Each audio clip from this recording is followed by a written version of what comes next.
Hello mga kasursur! Medyo mahaba-habang panahon na hindi tayo nagkita-kita. Ngunit ngayon, dadalhin ko kayo sa isang lugar na dati nang dinarayo ng mga turista maging ng mga karatig lugar dito sa Ilocos Sur.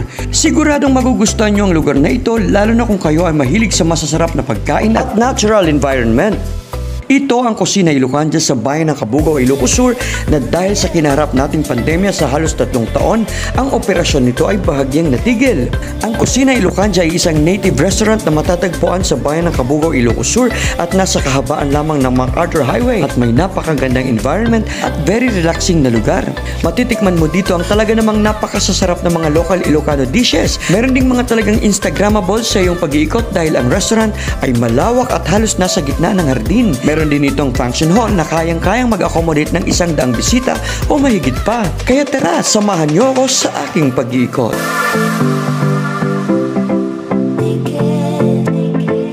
Ayan at nandito na tayo sa Kusina Ilocanja. Napakatagal na panahon na hindi natin ito nabisita.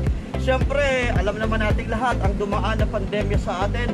At nakakatuwa na tingnan natin na hinaharap ang bagong panahon na halos wala ng kaso ng COVID-19. Kaya naman magbubukas ang Kusina Ilocanja. Siyempre abangan natin kung kailan ito magbubukas. Pero ngayon tara, samahan niyo muna akong bisitahin at ikutin ang napakagandang lugar dito sa Kusina Ilocanja. Tara, sarap!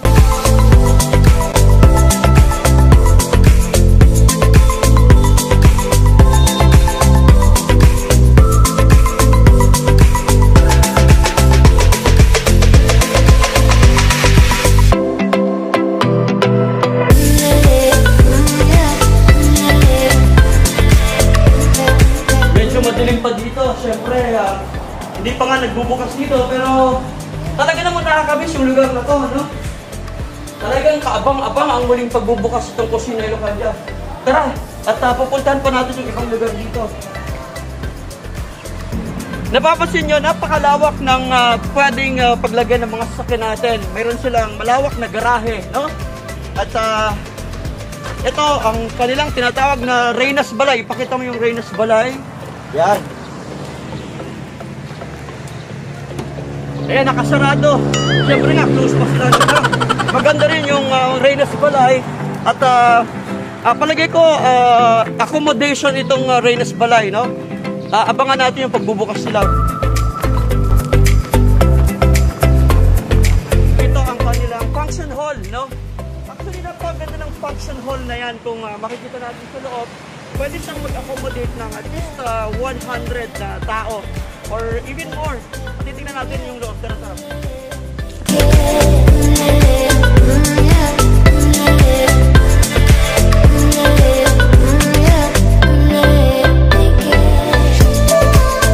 Tara, pasok! Yan, itong function hall nila, siyempre fully aircon at magandang location dahil this is amidst the garden, kaya maganda, no?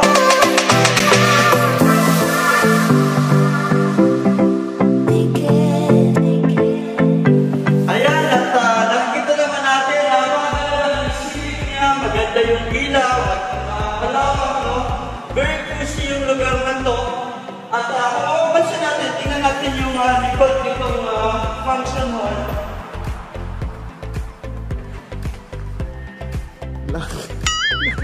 Patay, sarado, hindi ko mabuksan.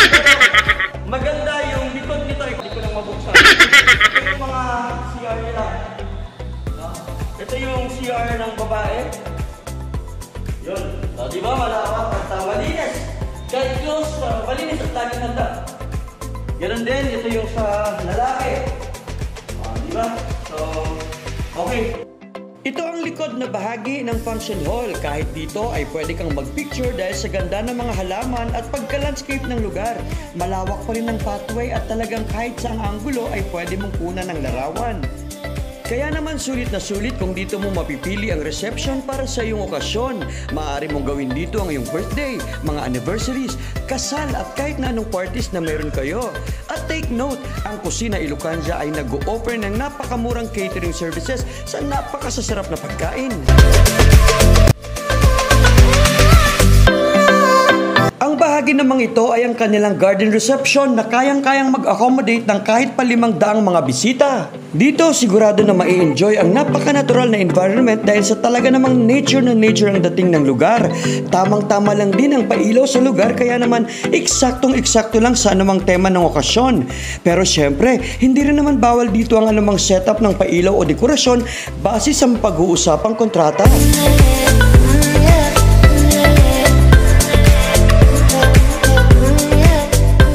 Kaya naman ano pang hinihintay nyo? Kung kayo ay may mga plano o nakaabang na okasyon, maaari nyong puntahan ang Kusina Ilocanja. Ang kanilang catering services ay tuloy-tuloy sa kanilang operasyon. Maaari kayong mag-inquire sa kanilang page o kahit pa sa amin dito sa Sursur, Ilocos Sur.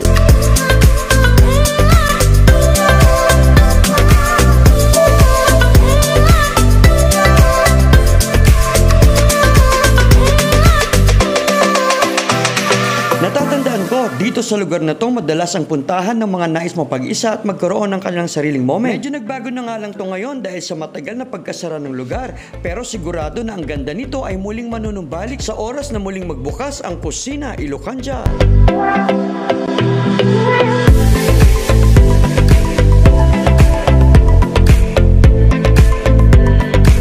Ayan, at napakagandang tumumbay dito sa Kusina Ilocanja, no? Talagang mapipil mo yung environment na napakasimple, napaka-natural, no?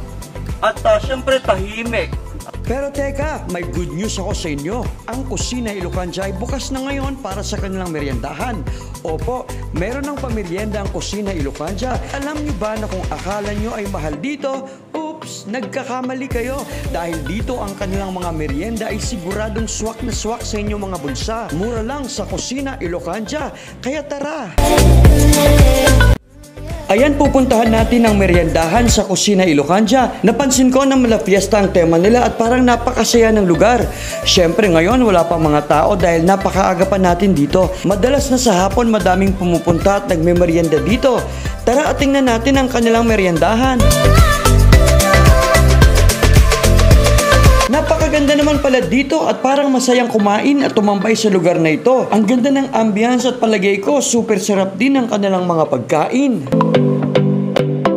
Kaya sa inyo po na aming mga giliw na tagapanood at sumusuporta sa Kabsat Channel, inaanyayahan po namin kayo na bumisita rin sa kanilang napakagandang lugar, masasarap at napakamurang pagkain. Dito lamang po yan sa bayan ng Cabugao, Ilocos Sur, ang Kusina Ilocanja.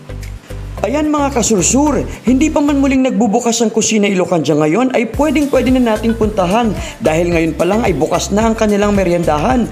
Kaya ano pang hinihintay nyo? Ayain na at bumisita sa Kusina Ilocanja. Hanggang sa muli na naman nating pagkikita-kita, dadalhin ko kayo ulit sa lugar na ito sa oras na magbukas na ang kanilang restaurant. Hanggang sa muli, bye-bye!